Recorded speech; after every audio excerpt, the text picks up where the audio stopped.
গরিব বলবে আমার কাছে কিছু নাই, আমার জন্য কি আনলো? ও গরিব, তোমার জন্য কি আনলো? জান্নাতকে আইনা তো তোমার পায়ের কাছে রেখা দিল। গরিবের জান্নাত তো পায়ের কাছে। বিশ্বাস হয় না? আমি হাদিস দিতেছি। গরিব বেশি কিছু করতে হবে না। আমিনু আলা রাব্বিকুম, ঈমান বানাও, সাল্লু খামসাকুম, 5 ওয়াক্ত নামাজ পড়ো, সুমু শাহরাকুম, রমজানের রোজা রাখো, মুতু আদখুলু জান্নাত রাব্বিকুম, মরো আর সিধা রবের জান্নাতে ঢুকো। নিজেই দোয়া করতেছেন, আহিনি মিসকিনা, আল্লাহ আমাকে দুনিয়াতে যতদিন রাখেন গরিবের সাথে রাখেন। আর কি চান? আপনার সাথে কে? মুহাম্মাদুর। কি দোয়া করতেছে? আমাকে গরিবের সাথে দুনিয়াতে যতদিন রাখবেন। কার সাথে রাখবেন? আহিনি মিসকিনা, আমিতনি মিসকিনা, গরিব অবস্থা আমাকে মৌত দিয়েন। ওহশুরনি ইয়াউমাল কিয়ামাতি, হায় হায় মাল মাসাকিন, কিয়ামতের দিন আমাকে গরিবের মাঝে উঠায়। দুনিয়া বলে আমাকে নবীর সাথে উঠায়, দুজাহানের বাদশাহ, যাকে তৈরি না করলে কিছুই মনে হইতো না। আদম আলাইহিস সালাম জিজ্ঞাসা করছে আল্লাহকে, মান হুয়া কাতাবতা ইসমাহু মা ইসমিক, উনি কে? আপনার নামের সাথে নামটা মিলায়া লেখা রাখছেন। তা আল্লাহ বলছে কোথায় দেখলে? তো প্রথম তো দেখলাম আরশে। ওই কি লেখা দেখছো?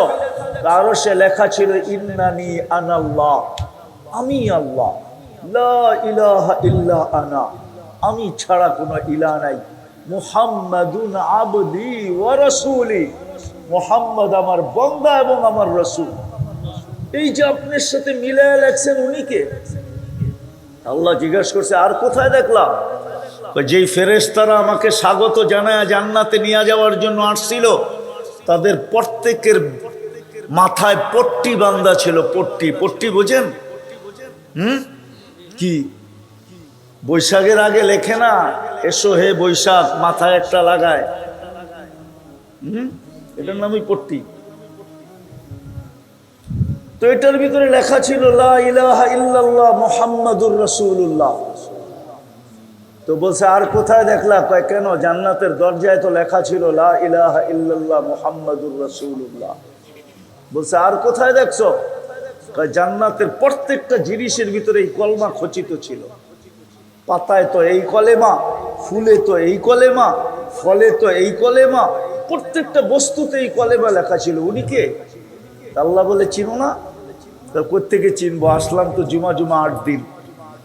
তা আল্লাহ বলছিলেন লাউলাহু লামা খালাকতুকা ইয়া আদম, উনি যদি না আসতো তাহলে তোমারও অস্তিত্ব হতো। ওই রসূল, ওই রসূল দুনিয়া বলে কিয়ামতের দিন নবীর সাথে উঠতে চাই, অথচ ওই রসূল বলে ওয়াহশুরনি ফি জুমরাতিল মাসাকিন, আল্লাহ আমাকে গরিবের মাঝে উঠায়। ও গরিব, আপনার জন্য কি না আইনা দিছে? এর চেয়ে বড় সৌভাগ্য কি হইতে পারে যে দোজাহানের বাদশাহ মুহাম্মদুর রাসূলুল্লাহ সাল্লাল্লাহু আলাইহি ওয়াসাল্লাম আপনার আমার মতো গরিবের সাথে উঠতে চায়, গরিবের সাথে উঠতে চায়। কি না আইনা দিছে? কিয়ামতের মাঠে তো গরিবকে দাঁড়াইতেও দিবে না, এই সৌভাগ্য তো আইনা দিছে। গরিবকে যখন ডাকবে হিসাবের জন্য, তো গরিব চিৎকার দিয়ে বলবে মা আতানাল্লাহু মালা আইয়ু হিসাবিন লানা, মা আতানাল্লাহু মালা, আমাদের আবার হিসাব কিসের? দুনিয়াতে তো মালমূল কিছু দেয় নাই। নামাজ পড়ার দরকার ছিল, পড়ে আসছি। রোজা রাখার দরকার ছিল, রেখা আসছি। ঈমান বানানোর দরকার ছিল, বানায় আসছি। আমাদের তো মাল দেয় নাই, পাত্তি দেয় নাই, পাত্তি। হিসাব আবার কিসের? বোঝেন পাত্তি? কি ঢাকার পাশে থাকেন, তারপর ঢাকায় শব্দ চিনেন না? এটা দেন নাই, কি হিসাব? তা আল্লাহ জানবেন, শুনবেন, বুঝবেন। তা আল্লাহ বলবে সাদাকু, এরা সত্য বলছে, মাল দেই নাই। এদেরকে বলো ইনতালিকু ইলাল জান্নাতি বিগাইরি হিসাব ওয়ালা কিতাব, হিসাব কিতাব ছাড়া যেন জান্নাতে চলে যায়। কি না আইনা দিছেন আমাদের জন্য। ওই রসুলের রঙে আমি কতটুকু রঙিন, সাহায্য হবে তো হবে কোত্থেকা। চিৎকার তো দিতেছি বটে। ইব্রাহিম ইবনে আদহামকে জিজ্ঞাসা করা হয়েছিল যে ইব্রাহিম দোয়া তো করি। আমি তো বলি এই ফিলিস্তিনের যুদ্ধে শুরু হয়েছে গত রমজানের আগে, ঠিক না? আমার এতটুক বয়সে আমি যতবার রমজানের দোয়া দেখছি হেরেমে, কিন্তু এই বৎসরের মতো কান্না আমি কখনো দেখি নাই। কানতে দেখছি, কিন্তু এই বৎসরের মতো এই যে গত রমজান গেল, হেরেমে যখন প্রতিদিন বেতেরের নামাজ পড়ে দোয়ায় কুনুত পড়তো ওরা হাত উঠায়া, এতটুক কান্না আমি জীবনে দেখি নাই। ভাবছিলাম বুঝি রমজান শেষ হইতে দেরি, হয়তো দুই ঈদ একসাথে করব, ফিলিস্তিনের স্বাধীনতার ঈদ আর রোজার ঈদ একসাথে হবে। কিন্তু ঈদ তো চলে গেল, ফিলিস্তিন তো এখনো জ্বলতেছে, এখনো মরতে মরতে 40,000-এর উপরে চলে গেছে, কিন্তু চোখের পানি তো উপরে উঠলো না। কানলো তো হেরেমে বৈশা, কানলো তো মদিনা মুনাব্বরায় বৈশা। রাগ হয় না আমার উপরে, কিন্তু বিবেক দিয়ে চিন্তা করলে বোঝা। তো ইব্রাহিম ইবনে আদহামকে জিজ্ঞাসা করছেন, ইব্রাহিম দোয়া তো করি, কবুল তো হয় না কেন? মাতা কুলুবুকুম, তোমাদের দিল মরে গেছে, এই জন্য দোয়া মাথার উপরে ওঠে না। বলছে ইব্রাহিম কেন মরছে, দিল কেন মরল? তো উনি কারণ 10টা বলছে, আমি শুধু 2টা বলবো। বলে আল্লাহকে রব বইলা তো স্বীকার করো বটে, কিন্তু আল্লাহ ডাকলেও তো আসো না। কি রব বইলা স্বীকার করেন না করেন না? ও যুবক, তোমরা করো না করো না? রবকে হ্যাঁ 5 বেলা ডাকে কে? হ্যাঁ কোন আল্লাহ? বলো, তোমাদের পায়ে হাত দিয়ে জিজ্ঞাসা করতেছি। এমবির পরে এমবি তো, জিবির পরে জিবি তো ডেলি রাত্রে খরচ করো তোমরা। আজ পর্যন্ত কেউ 99 নামের অর্থ দেখছো? হাত উঠায় বলতে পারবা? তাইলে তুমি রব চিনবা তো চিনবা কোত্থেকা? জিবির পরে জিবি তো সারা রাত্র খরচ করো।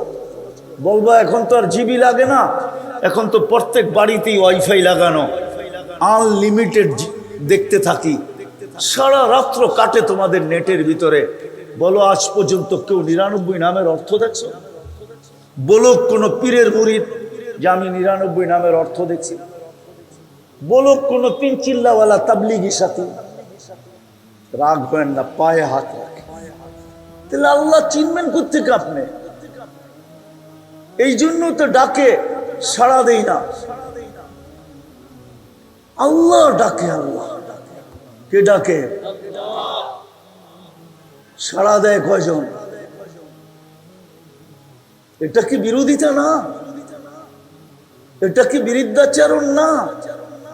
এটা কি বৃদ্ধ আঙ্গুল দেখানো না?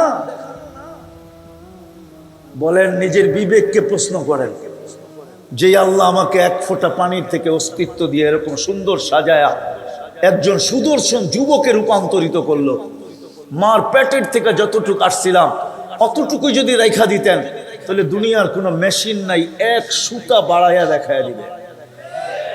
যদি বলবেন প্রমাণ, তাহলে দুনিয়া শর্ট ফিগার আছে, শর্ট ফিগার। আমি ক্যানাডায়ও শর্ট ফিগার দেখে আসছি, ইংল্যান্ডেও শর্ট ফিগার দেখে আসছি। যেটাকে বেটে বলে বেটে, বাওনা বলে বাওনা। দুনিয়ায় কোনো মেশিন আসে না ওকে 1 ইঞ্চি বাড়ায়া দেখায় দিবে। দুনিয়ায় কোনো মেডিসিন আসে না ওকে 1 ইঞ্চি বড় করে দেখায় দিবে। আল্লাহ তো চোখে আঙ্গুল দিয়ে দেখাইছে, তুই মার পেটের থেকে যতটুকু আসছিলি, আমি যদি ইচ্ছা করতাম তাহলে তোকে এতটুকুই রেখা দিতে পারতাম, কিন্তু আমি তো তা করি নাই। আমি তো কুদরত দিয়ে তোকে সাজাইছি, নিশ্চয় তোকে অস্তিত্ব দিছি। তারপরে আমি নিজের কুদরতি হাত দিয়ে তোকে সাজাইতে সাজাইতে যুবককে যৌবনে রূপান্তরিত করছি, নারীকে নারীত্বে রূপান্তরিত করছি। পুরুষকে পুরুষত্ব পর্যন্ত পৌঁছায় দিছি। আজকে তুমি দুনিয়াতে আকর্ষণের পাত্র, নারী পুরুষের কাছে আকর্ষণের পাত্র, নারীর কাছে পুরুষ আকর্ষণের পাত্র, যুবকের কাছে যুবতী আকর্ষণের পাত্র, যুবকের কাছে যুবতীর কাছে যুবক আকর্ষণের পাত্র। আল্লাহ বলে তোকে সাজাইলো কে? এখন আমি ডাকি, তারপরে তো তুই আসিস না। কে ডাকে? শুধু আল্লাহ। শুধু আল্লাহ ডাকলে আমার মনকে বুঝাইতে পারতাম। শুধু আল্লাহ তো ডাকে না, রহমানও তো ডাকে, রহিমও তো ডাকে, মালিকও তো ডাকে, কুদ্দুসও তো ডাকে, সালামও তো ডাকে, মুমিনও তো ডাকে, মুহাইমিনও তো ডাকে, আজিজও তো ডাকে, জব্বারও তো ডাকে, মুতাকাব্বিরুল খালিকুল বারিকুল মুসাব্বিরুল গফফারুল কহারুল ওয়াহাবুর রাজ্জাকুল ফাত্তাহুল আলিমুল কাবিদুল বাসিতুল খাফিদুর রাফিউল মুইজ্জুল মুদিল্লুস সামিউল বাসীরুল হাকামুল আদলুল লতীফুল খবীরুল হালিমুল আযীমুল গফুরুশ শাকুরুল আলিয়ুল কবীরুল হাফিজুল মুকিতুল হাসিবুল জলিলুল করিমুল রকিবুল মুজিবুল ওয়াসি আল হাকিমুল ওয়াদুদুল মজিদুল বাঈসুশ শাহীদুল হকুল ওয়াকিলুল কবিয়ুল মতিনুল ওয়ালিয়ুল হামিদুল মুসি আল মুবদি আল মুঈদ আল মুহয়ি আল মুমীত আল হাইয়্যু আল কাইয়্যুম আল ওয়াজিদ আল মাজিদ আল ওয়াহিদ আল আহাদ আল সামাদ আল কাদির আল মুক্তাদির আল মুকদ্দম আল মুআখ্খার আল আউয়াল ওয়াল আখির আল যাহির ওয়াল বাতিন আল ওয়ালি আল মুতাওয়ালি আল বাররুত তাওয়াবুল মুনতাকিম আল আফু আর রাউফ মালিক আল মুলকি যাল জালালি ওয়াল ইকরাম আল মুকসিত ওয়াল জামি ওয়াল গনি ওয়াল মুগনি আল মানি আল দার আল নাফি আল নূর আল হাদি আল বদি ওয়াল বাকি আল ওয়ারিস ওয়াল রশিদ আল সাবুর জল্লে জালালু 99 পদের মালিক আল্লাহ ডাকে। এই জন্যই তো ইব্রাহিম ইবনে আদহাম বলছেন, আল্লাহকে রব বইলা স্বীকার তো করো বটে, কিন্তু ডাকলেও তো আসো না, ডাকলেও তো আসো না। তো তোমার দোয়া মাথার উপরে উঠবে তো উঠবে কি করে? কি করে উঠবে দোয়া? দোয়া কবুল হবে তো হবে কি করে? সাহায্য হবে তো হবে কি করে? দ্বিতীয় বলছে, নবীকে তো রাসূল বলে স্বীকার করো বটে, করি না করি না সুপারিশ। হায় হায় হায় হায়, নবীজির সুপারিশ ছাড়া কেউ পাক হইতে পারবে না, নবী রসুলরা পর্যন্ত না। শাফাতে কোবরা যতক্ষণ পর্যন্ত না করবেন, আল্লাহ তো বিচারের জন্য নামবেনই না। আমি তো বলি, ওলামা মানবে কি মানবে না জানি না, সারা দুনিয়া বলবে হিসাব আর কিতাব হোক, আল্লাহ বলে হবে যখন আমার বন্ধু চাবে। যখন আমার বন্ধু চাবে, শাফাতে কুবরা যখন হবে তখনই বিচার হবে, এর আগে হবে না। আমি তোমাদের দিকে তাকায় নাই, আমি তাকায় আছি বন্ধুর দিকে, বন্ধু চায় কিনা। বন্ধু যখন চাবে তখনই হবে। হায় হায়, সত্য তো এটাই। মাইনা নেন রূপগঞ্জের মানুষ আমার কথা, হাউজে কাউসার যার পেটে যাবে, সর্বপ্রথম বাসাই হাউজে কাউসারে হয়ে যাবে। একদলকে বলবে সুহকান সুহকান লিমান গাইয়ারা বাদি, সরো সরো সরো, তোমাদের কপালে হাউজে কাউসার নাই। আর যার কপালে হাউজে কাউসার নাই, ওকে কোনো জায়গায় কেউ বাঁচাইতে পারবে না, ওর বাঁচানোর কোনো ব্যবস্থা নাই। আর হাউজে কাউসার যার পেটে গেল, ওই পেট দুযোগে ধারণ করার ক্ষমতা নাই। এক ফোঁটাও যদি যায় থাকে, এক ফোঁটা যদি হাউজে কাউসার ভিতরে ঢুকা থাকে পেটের, ওই পেটকে দুযোগের ধারণ করার ক্ষমতা নাই। ওই পেট দুযোগের কাছে গেলে তো দুযোগ এমনি চিৎকার দিবে, ভিতরে আইসো না, বাহিরে আসো, বাহিরেই থাকো। ভিতরে আসলে আমার আগুন আগুন থাকবে না। প্রথম ডিসাইড তো হাউজে কাউসারে হয়ে যাবে। ইব্রাহিম ইবনে আদম রহমতুল্লাহ আলাইহি বলেন, নবীকে তো নবী বলে স্বীকার করো, মুহাম্মদুর রাসূলুল্লাহ তো বলো, কিন্তু আদর্শে তো আদর্শবান হও না। আমাদের জীবনে কিন্তু রং নাই। রং যদি থাকতো তাহলে পিছনের ইতিহাস দেখলে দেখা যায় আজকে 200 কোটি মুসলমান দুনিয়াতে। কত? 200 কোটি। জমিন কি আগের থেকে বেড়ে গেছে? দুনিয়া বড় হয়ে গেছে। গুটি কয়েক মানুষ 4টা মহাদেশকে পায়ের নিচে নিয়ে আসছে, ঠিক না? সাহাবাদের জমানায় কয়জন ছিল? গুটি কয়েক মানুষ। কেননা ওনাদের জীবনে রং ছিল, রং। আমাদের জীবন আছে, রং নাই। যুবকের কাছে যৌবন আছে, কিন্তু যৌবনের একটা রং নাই, রং। ওই রং নাই। আমি নিয়ে যাব ওই দিকে, এখনো কথা শুরু হয় নাই, এই জন্য মনোযোগ দিয়ে শুনতে হবে। চুপচাপ বিলকুল শুনবেন তো।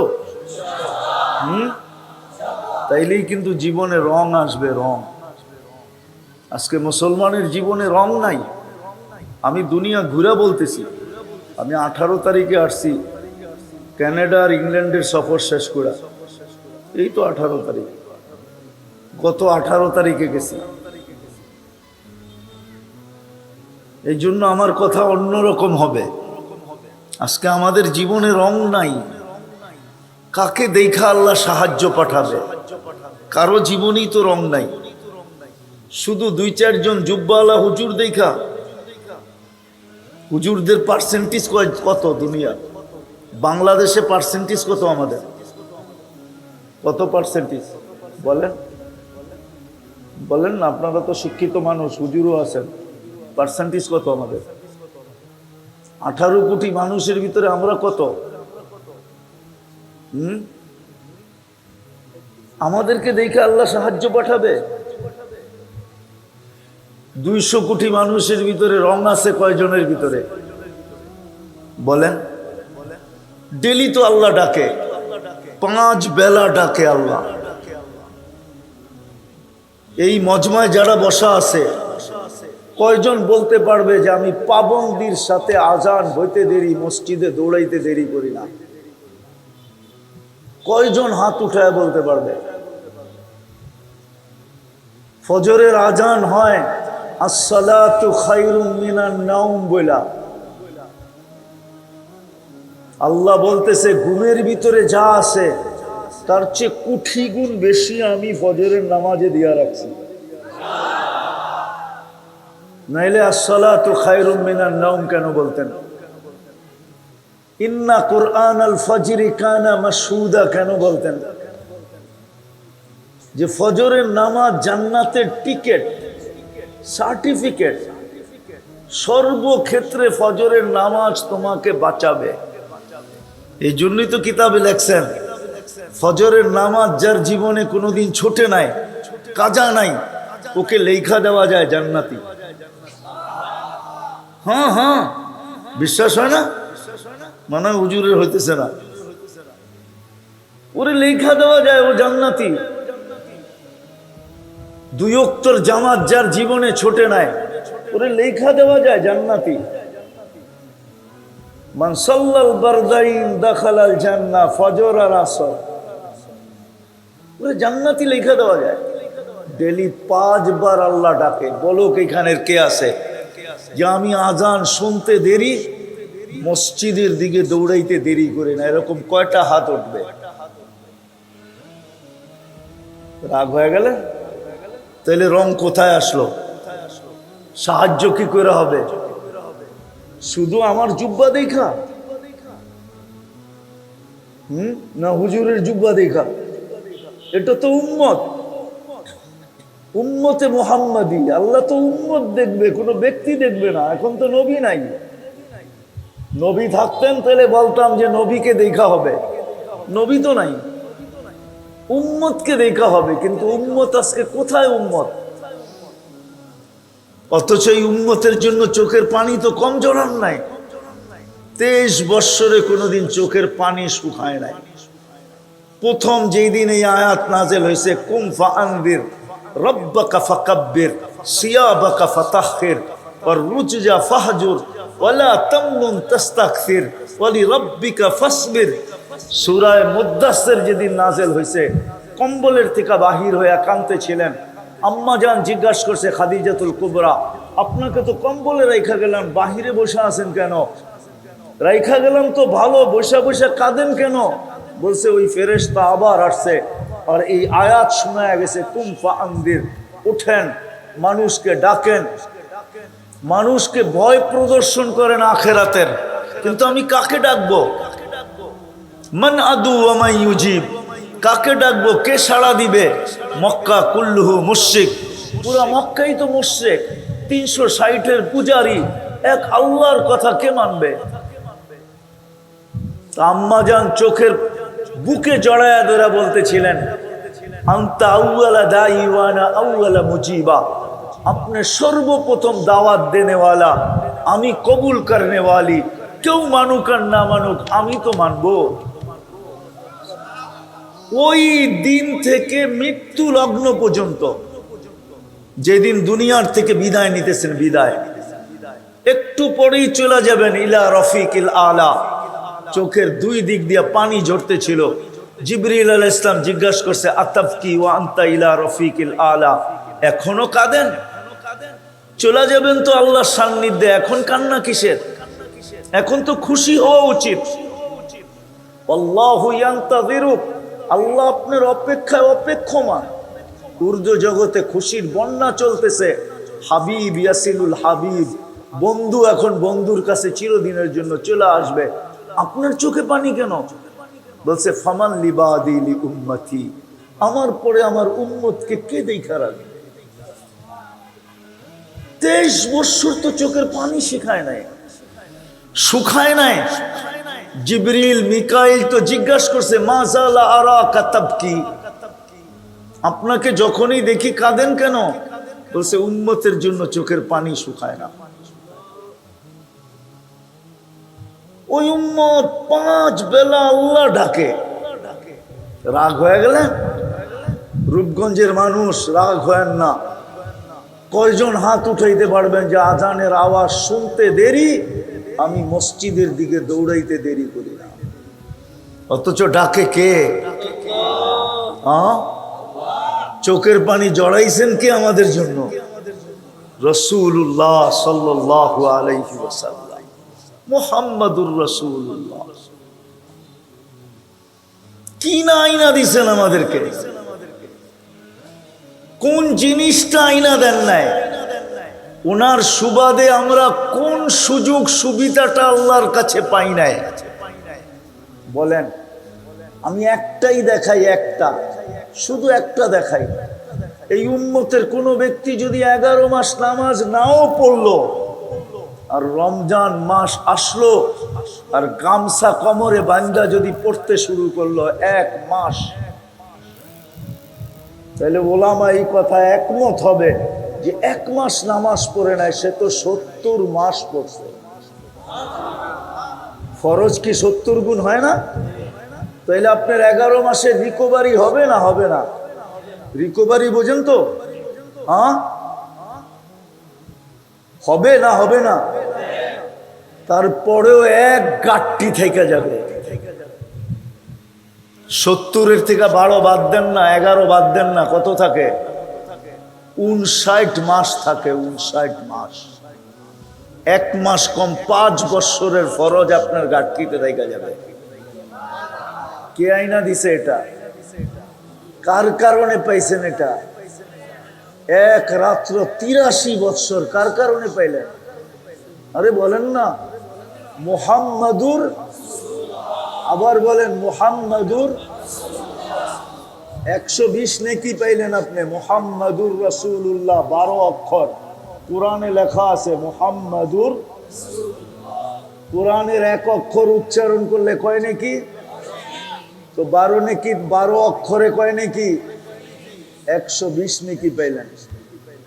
কে আইনা দিল আমাদেরকে? আবার বলেন মুহাম্মাদুর। উনি উনার সুবাদে পাইলাম 1 রাত্র 83 বছর।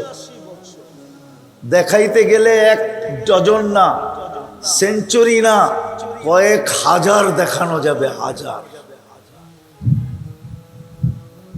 যার চোখের পানির কারণে পাইলাম। বলেন ওই রসুলের রং আমাদের ভিতরে কতটুকু আছে? যুবক বলো তুমি মনের থেকে ওই রসুলকে কতটুকু ভালোবাসো? নারী বলুক কতটুকু ভালোবাসে, পুরুষ বলুক কতটুকু ভালোবাসে, সমাজপতিরা বলুক কতটুকু ভালোবাসে, শিল্পপতিরা বলুক কতটুকু ভালোবাসে, ধনী বলুক কতটুকু সে ভালোবাসে, গরিব বলুক সে কতটুকু ভালোবাসে।